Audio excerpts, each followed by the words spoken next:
अब बात करते हैं लिंक्ड एलोकेशन की, ठीक है भैया। ये बिल्कुल आपके डीएसए या एडा के अंदर जो लिंक्ड लिस्ट होती है ना, बिल्कुल उसी की तरह काम करता है। लिंक्ड लिस्ट क्या होती है भैया? लिंक्ड लिस्ट सिंपल सी बात है, आपने बोला था हमको, या मैंने क्या, सचिन सर ने बोला था आपको, भैया अगर एक नोड होता है और उस नोड का जो एंड होता है वो अगले वाले नोड को पॉइंट कर रहा होता है, क्या यही लिंक्ड लिस्ट होती है? क्या सचिन सर ने आपको यही पढ़ाया है? बिल्कुल भैया। यहां पर मेरा डेटा होता है और यहां पर मेरा डेटा होता है, यहां पर क्या होता है? अगले ब्लॉक का एड्रेस होता है, इस ब्लॉक का एड्रेस होता है। क्या इतनी बात समझ में आई? तो ऐसे ही क्या होगा, हम अपने डेटा को स्टोर करेंगे और अगले वाले ब्लॉक का एड्रेस इसकी फील्ड के अंदर दे देंगे। क्या इतनी बात आपको समझ में आई? ठीक है भैया। तो क्या डायग्राम पहले देखोगे? पहले डायग्राम देखो, पहले आप डायग्राम देखो। मैंने बोला कि जीप नाम की एक फाइल है, जीप नाम की एक फाइल है जिसका स्टार्टिंग इंडेक्स है 9। ठीक है भैया। तो मैं 9th इंडेक्स पर पहुंच जाता हूं। मेरा 9th इंडेक्स कहां पे गया? कहां पे गया? ये है मेरा 9th इंडेक्स, ये है मेरा 9th इंडेक्स, ये इसकी स्टार्टिंग है। ठीक है भैया। उसके बाद जब मैं 9th इंडेक्स पे पहुंचूंगा तो मुझे अगले वाले ब्लॉक का एड्रेस इसके ऊपर मिलेगा। मुझे पहले से नहीं मालूम, मैं जब तक 9th ब्लॉक पे पहुंचूंगा नहीं तब तक मुझे अगले वाले का एड्रेस नहीं मिलेगा। ठीक है भैया। मैं 9th पे गया, 9th के बाद मुझे अगले वाले ब्लॉक का एड्रेस मिला जो कि है 16। ठीक है भैया। उसके बाद मुझे अगले वाले ब्लॉक का एड्रेस मिला जो कि है 1। उसके बाद मुझे अगले वाले ब्लॉक का एड्रेस मिला जो कि है 2। उसके बाद मुझे फिर से अगले वाले ब्लॉक का एड्रेस मिला जो कि है 25। ठीक है भैया। अब 25 पे आके मुझे पता चला कि अगला एड्रेस तो -1 है।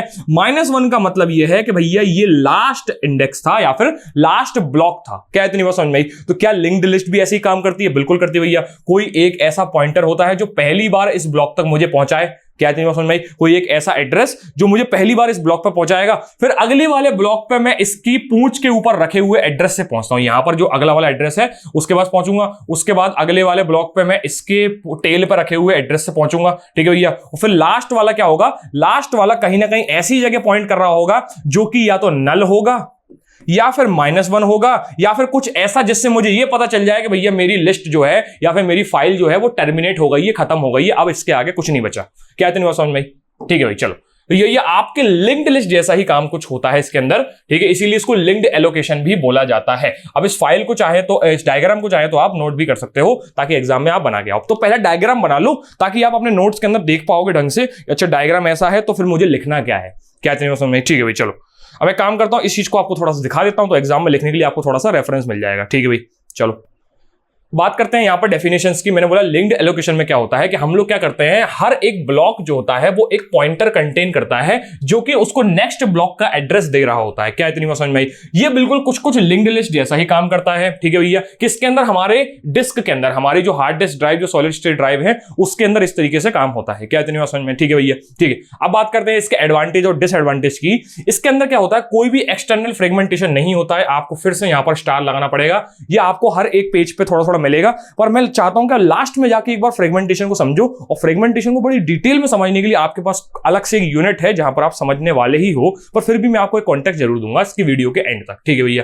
ठीक है। इस पॉइंट को अभी आप फिर से होल्ड करना। जब भी मैं आपको एक्सटर्नल फ्रेगमेंटेशन बोलूंगा तब आप बस यही ध्यान रखना कि मैं ये बोल रहा हूं कि मेरे पास स्टोर करने के लिए कंटिन्यूअस मेमोरी नहीं है। बस इतना याद रखना, जब भी मैं बोलूं कि यहां पर एक्सटर्नल फ्रेगमेंटेशन है तो ये समझना कि भैया मेरे पास स्टोर करने के लिए कंटीन्यूअस मेमोरी नहीं है, इसीलिए मैं उसको एक्सटर्नल फ्रेगमेंटेशन बोल रहा हूं। तो एक बात बताओ, अगर लिंक्ड लिस्ट के पास मेरे को स्टोर करने के लिए कंटीन्यूअस मेमोरी नहीं होगी तो फर्क क्या पड़ता है? मैं तो क्या कर रहा हूं, अगले वाले का एड्रेस दे रहा हूं। अब कंटीन्यूअस हो चाहे ना हो, मैं अगले वाले का एड्रेस दे दूंगा, जहां भी होगा उस ब्लॉक के अंदर वो एड्रेस पर पहुंच जाएगा। लेकिन मुझे कंटीन्यूअस वाले में जरूरत थी ताकि मेरे पास कंटीन्यूअस मेमोरी हो और उसके अंदर मैं डेटा डाल पाऊं। ठीक है। लिंक्ड लिस्ट में ऐसी कोई रिक्वायरमेंट ही नहीं है क्योंकि मैं हर अगले ब्लॉक का एड्रेस पास कर रहा हूं। क्या इतनी बात समझ में आई? ठीक है भैया। अगर मान लो मैंने बोला कि ये ब्लॉक है, ये ब्लॉक में इतनी जगह खाली है और इतनी भरी हुई है, मतलब इतनी भरी हुई है और उतनी खाली है, मुझे कंटिन्यूअस मिल ही नहीं रहा, तो फर्क क्या पड़ता है? मैंने बोला एक ब्लॉक यहां रखा हुआ है, दूसरा ब्लॉक यहां रखा हुआ है, तीसरा ब्लॉक यहां रखा हुआ है, चौथा ब्लॉक यहां रखा हुआ है,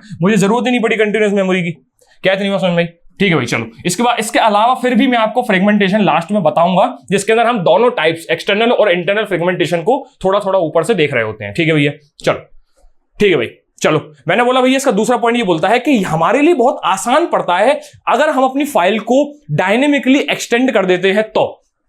मैंने क्या बोला? मैंने बोला कि अभी करंटली मेरे पास 4 ब्लॉक्स हैं। अभी करंटली मेरे पास 4 ब्लॉक्स हैं मेरे फाइल के अंदर। ठीक है भैया, मान के चलो कि ये मेरा स्टार्टिंग इंडेक्स है और ये मेरा एंड इंडेक्स है। ठीक है भैया, एक ब्लॉक ये होगा, हो सकता है 1 हो, एक ब्लॉक 9 हो सकता है, एक ब्लॉक 12 हो सकता है, एक ब्लॉक 18 होगा, एक ब्लॉक 22 होगा। मैंने मान लिया ये ऐसा है।